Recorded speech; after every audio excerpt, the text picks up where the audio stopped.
baru mulai. Nah, Oke. sebentar. Oke. Mitra NASA dimanapun berada, kita lanjutkan penyampaian kita. Dan ini prosesi pencampuran pakan yang akan nanti pakan ini diberikan di udang. Memang kalau kita bicara pakan, biaya produksi yang tertinggi, sehingga kita sebisa mungkin lakukan strategi agar kita bisa menghemat pakan, tetapi juga bisa meningkatkan efisiensi pakan. Artinya penyerapan menjadi lebih tinggi. Nanti hubungannya dengan FCR. Nah, untuk itu nanti kita lihat bagaimana teknis budidaya atau teknis cara pencampuran dari penggunaan Viterna, POC NASA maupun tangguh probiotik. Nanti akan dibarengi atau di awal ketiganya tidak masalah, atau pada saat proses pencampuran seperti ini. Kita tadi sudah timbang pakannya. Jadi teman-teman lihat pakan kurang lebih seberat 10 kg. Ini kita gunakan 2 tutup Viterna, 2 tutup POC NASA, dan 2 tutup tangguh probiotik. Nah, ini 2 tutup kita campurkan ke air secukupnya. Ini kurang lebih 1 sidut atau 1 liter untuk mempermudah pencampuran. Nah, jadi kalau teman-teman nanti patokannya hanya 2 tutup untuk 3 kg pakan, otomatis nanti susah untuk mencampurnya, sehingga perlu ada yang melarutkan. Dalam hal ini adalah campuran airnya.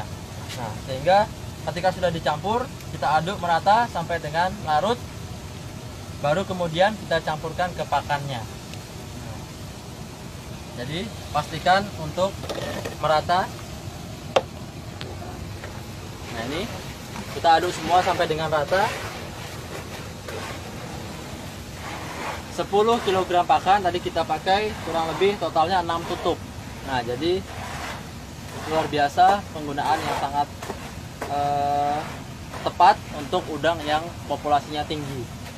Ini merupakan ukuran kurang lebih 3M untuk udang berat kurang lebih 7 gram. Nah, jadi memang pakan ini manajemennya kurang lebih semakin besar udang, itu frekuensi pemberian lebih tinggi. Kalau ini kita berikan frekuensinya 3 kali dalam 1 hari. Bisa jadi nanti ketika ukuran sudah lebih tinggi, udang udah ukuran lebih tinggi, kita berikan lebih banyak frekuensinya. Viterna disebutin. Kenapa? Masih ada Viterna. Nah, ini adalah proses setelah pencampuran. Kita diamkan dulu kurang lebih sekitar 10-15 menit. Tujuannya apa? Memang tujuannya agar salah satunya dia biar meresap. Nah, jadi nanti ketika sudah kita diamkan, nanti kita tebarkan di kolam seperti biasanya. Rata ya. Bawahnya nggak ada. Nah, untuk teman-teman, sementara yang stok Viternanya habis atau tidak punya stok lagi, itu bisa kita gunakan untuk sementara, yaitu POC NASA. Dosis dan cara penggunaannya sama dan manfaatnya juga menyerupai, sehingga tidak perlu khawatir, tidak perlu galau. Bisa gunakan dulu POC NASA untuk campuran pakannya. Nah, ini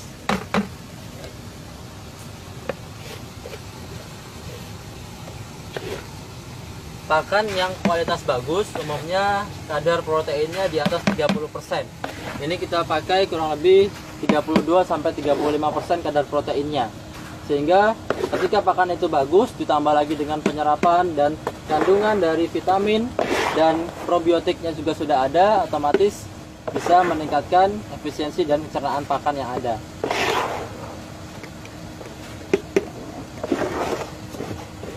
Pemberian pakan pun itu frekuensinya atau banyaknya pakan berbeda-beda dari sesuai ukuran ternaknya, ukuran dari udangnya. Nah, ini kalau kita lihat kurang lebih, kenapa tadi frekuensi kalau masih kecil itu sedikit, yang umumnya adalah karena memang kondisi lahannya masih baik, masih bagus, sehingga pakan alami masih tersedia banyak juga, sehingga cukup digunakan, diberikan sedikit. Udah ya. Pakai minyak. Nah, kita bisa lihat ini adalah hasil dari pemanenan parsial dari tambak yang kedua. Nah, ini yang pertama angkut. Nah, ini 1 tong ini kurang lebih kapasitas 35-40 kg. Nah, ini kita lihat menuju ke Mbak yang ini, kantongin Mbak. Kepala.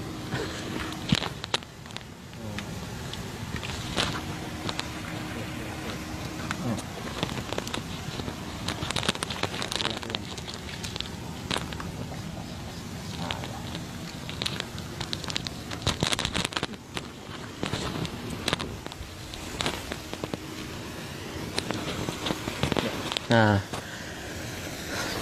setelah pencampuran pakan tadi, itu adalah pakan yang akan kita berikan ke tambak yang di sebelahnya. Kalau kita sebut adalah tambak 3. Ini 1, yang sebelah sana 2, yang tambak yang satunya adalah yang ketiga atau tambak yang paling luas. Nah, itu untuk diberikan pakan.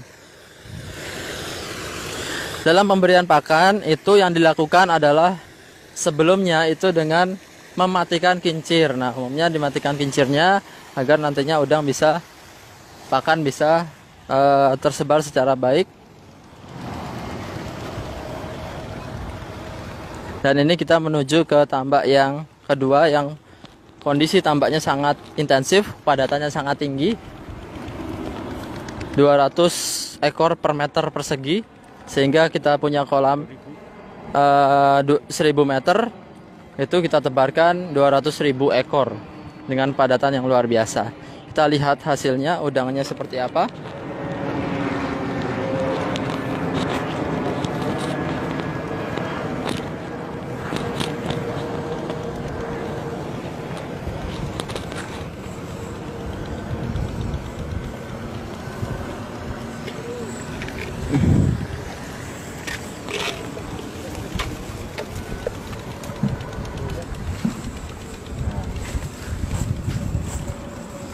Padatan yang tinggi pun udang kita bisa lihat kondisinya tetap sehat, bagus, kualitasnya tetap tinggi. Pakannya itu juga. Nah, Pakan belum disebar ya. Enggak ada, Pak. Nah, ini kita bisa lihat di sini. Dari organ tubuhnya lengkap, kita lihat ini jelas ya, hitam ya. Apa namanya saluran pencernaannya ini? Nah, ini hitam ini. Tuh, lurus, tidak putus-putus. Nah, biasanya yang putus-putus ini biasanya ada penyakit. Umumnya adalah white pieces atau berak putih. Umumnya di para petambak sampaikan. Kaki gerak dan kaki renangnya juga luar biasa, tetap sehat. Nah, ini panel-panelnya juga bagus. Dia mencari pakannya dengan panel ini, dengan sinyal ya. Jadi matanya ini bisa dibilang pajangan. Nah, jadi dia melihatnya, mengamatinya dengan panel. Nah, ini cangkangnya pun sehat, kuat, rapat dengan dagingnya. Nah, jadi ini kondisi udang yang bagus, yang sehat.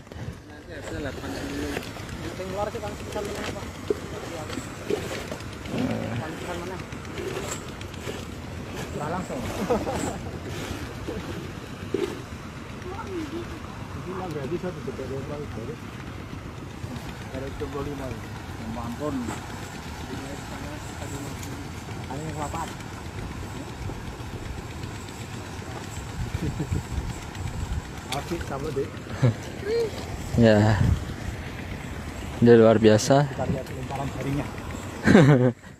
Ini proses pemanenan parsial, yaitu dengan menggunakan jaring.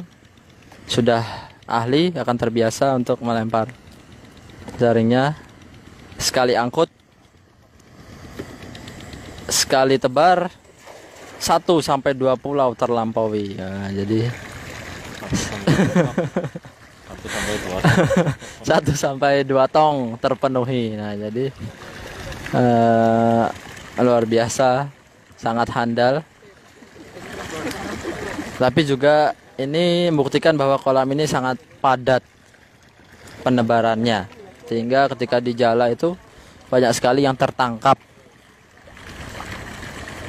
Ini kalau kita lihat memang sudah termasuk super intensif ya, karena memang kalau kita kategorikan ada yang tradisional, umumnya memang di bawah 10 per meter, kemudian ada yang semi intensif sekitar 50-an sampai 70-an, itu adalah semi intensif, dan kalau sampai dengan 100 per meter itu sudah termasuk intensif, dan ini lebih dari 100 meter, lebih dari 100 ekor per meter, sehingga masuk ke dalam kategori yang super intensif. Dan kita amati ternyata mendapatkan juga hasil yang luar biasa, udang tetap sehat, kondisi air, lingkungan, oksigen, dan lain sebagainya juga kondisinya bagus. Ini bagi teman-teman tadi yang belum mengikuti, salah satu penentuan kualitas air adalah dari DO. DO itu adalah oksigen terlarut. Nah, sehingga kita sering lihat temui di lapangan adanya kincir. Itu tujuan salah satunya adalah untuk menambah oksigen yang ada di air kolam. Nah, dalam hal ini dengan teknologi nanobubble tadi yang kita juga sudah sampaikan, bahwasanya kita juga bisa tingkatkan oksigen terlarut menjadi lebih tinggi dengan bantuan teknologi yang sudah diteliti, diterapkan, dan juga sudah hadir di beberapa tambak itu menggunakan teknologi yang namanya nanobubble. Ukuran oksigen akan menjadi nano, menjadi yang sangat kecil, sepermiliar. Nah, kalau menggunakan alat nano ini kualitasnya ataupun ukurannya kurang lebih sekitar 70 sampai 200 nanometer. Sehingga oksigen nanti bisa langsung menyatu dengan air sehingga DO akan terjaga tinggi. DO normal yaitu 4 ppm. Lebih dari itu DO akan menjadi lebih bagus. Nah, kalau kita lihat juga ini kita lihat kecerahan airnya. Cerahan normal air yang ideal yaitu sekitar 25 sampai dengan sampai dengan 40 cm. Kalau memang kecerahan airnya itu lebih tinggi lagi, itu berarti kita harus segera lakukan pemupukan susulan agar air tidak menjadi bening. Nah, itu tandanya butuh yang namanya pemupukan tambahan.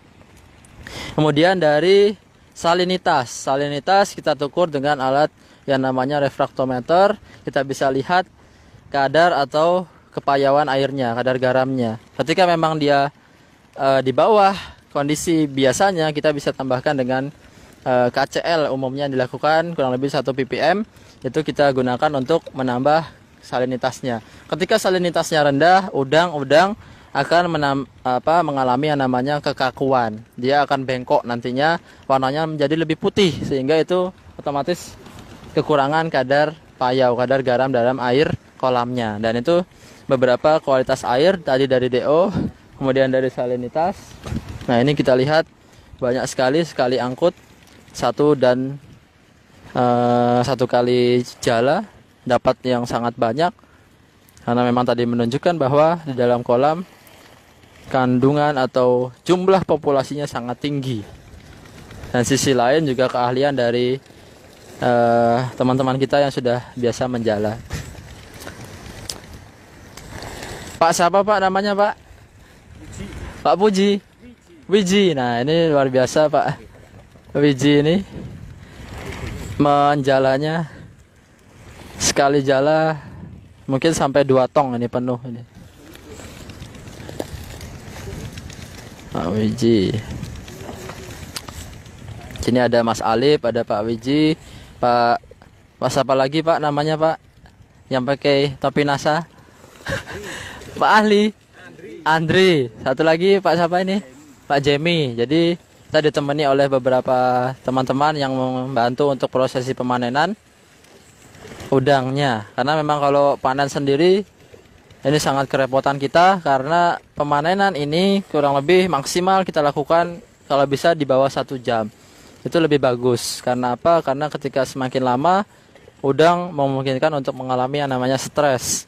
Nah, sehingga kita panen cukup dalam waktu singkat. Bahkan panen total pun sebisa mungkin kita lakukan di bawah 2 jam. Nah, di bawah 2 jam, maksimal 3 jam itu udah sangat lama, sehingga nanti kita tetap menjaga kualitas udang dengan kondisi yang baik. Kita lanjutkan lagi ke kualitas air tadi. Kualitas air selanjutnya adalah pH. Nah, jadi juga kita harus sering-sering sesekali mengukur kualitas pH yang ideal, yaitu kurang lebih sekitar 7,5, 7 sampai dengan 8 atau pH-nya netral.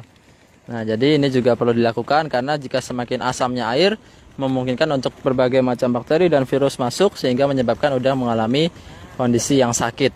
Nah, jadi kualitas air beberapa macam, dan kita gunakan beberapa produk NASA untuk menangani agar kualitas airnya tetap bagus.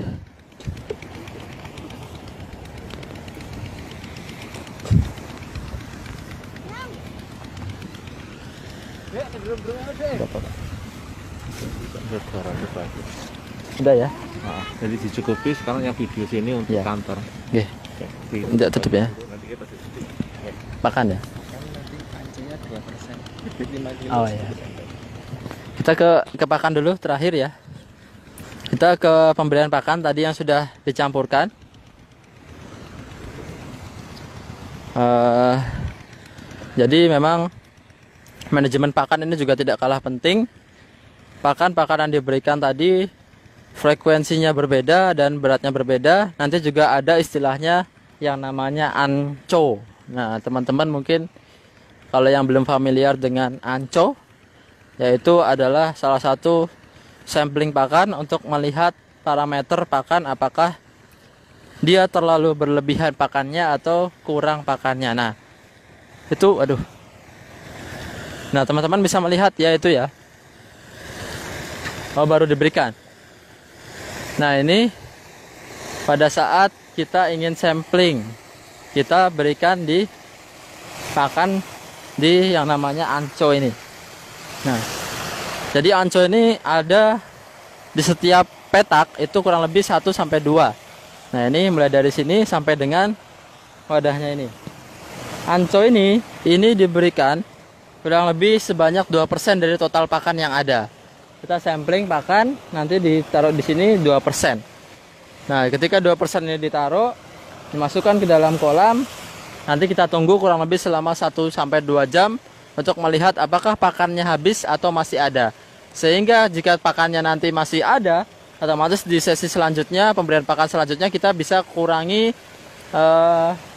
pakannya. Ini kemungkinan pakannya terlalu banyak.